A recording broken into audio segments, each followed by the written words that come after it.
Hello everyone from HS School. This is a reading for teenagers.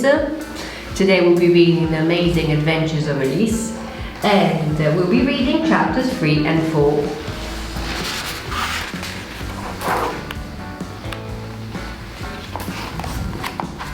Chapter 3. Circle and her spells. The Greeks sailed away laughing, but they had made a new enemy. The Cyclops' father, Poseidon. Poseidon was god of the sea. He hated Ulysses and his crew for hunting one of his sons. "I will have my revenge. They won't be laughing for very long," he snarled. Soon, Ulysses' ship had landed on another island. Ulysses divided his men in 2 groups. "Who wants to go off and explore?" One man, Eurylochus, would lead half the crew in search of food and water. Ulysses would stay with the rest of the men to guard his ship. Eurylochus and his men walked for hours. They couldn't find anything to eat or drink, and they didn't meet a soul. Finally, one of the men saw a wisp of smoke rising above the trees. The smoke led them to a palace and a beautiful woman.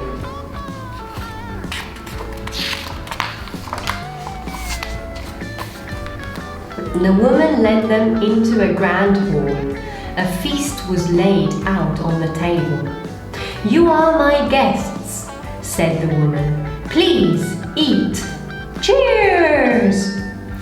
Between mouthfuls, one man asked her name.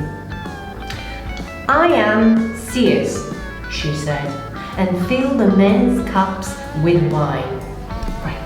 The Greeks ate, drank, and sang a lot. They didn't notice that Eurylochus wasn't there. He didn't trust Circe, so he was spying from outside. What happened next made him gasp in horror. One wave at Circe's magic wand turned the men into pigs.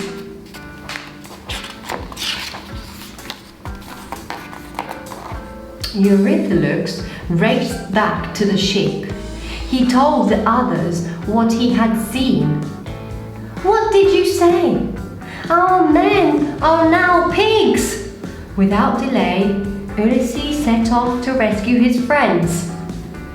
On the way, Hermes, who was the messenger for the gods, flew up to him. "The goddess Athene sends you this magic flower," he told Ulysses. "Eat it, and you will be safe from Circe's tricks."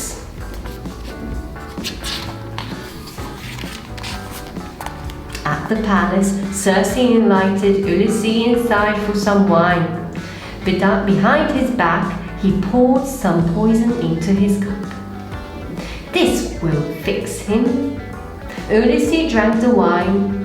He wasn't afraid of Circe's magic. Then she trapped him with her wand. He jumped up. "Your evil magic can't harm me," he cried. "Now take me to my crew." "Help! My magic hasn't worked." Circe was scared. She led him to the pig sty right away. Circe smeared a potion onto the pig's snout. Magically, they changed back into men. "Phew! I'm me again!" The men were frightened of Circe, but she promised not to work any more magic on them. If she did, she knew Ulysses would kill her. She prepared a great feast that lasted a year.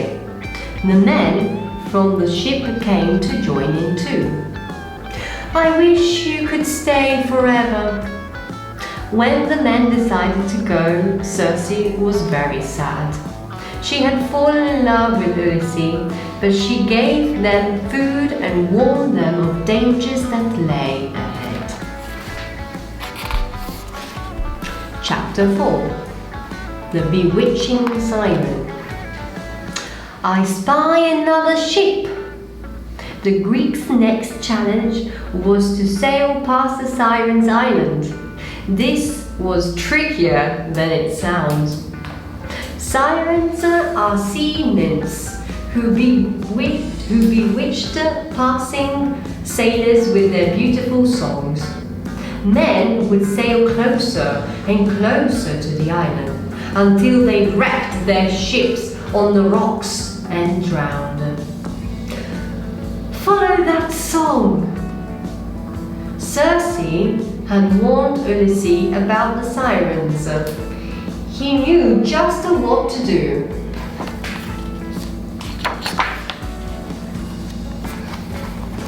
Ulysses cut up pieces of beeswax and gave them to his men to use as earplugs. This is great! I can't even hear the gulls! But Ulysses wanted to hear what was so special about the sirens singing. He told his men to tie him tightly to the mast. When the sirens began to sing their delicious songs, only Ulysses was bewitched. Untie me from the ropes, he pleaded. His crew just rode on. They couldn't hear a thing.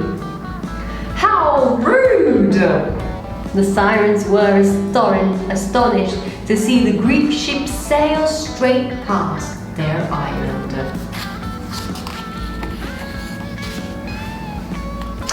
This is the end of the story for today. Next week we'll be reading chapters 5, 6 and 7. Metti un like e condividili con i tuoi amici. See you soon!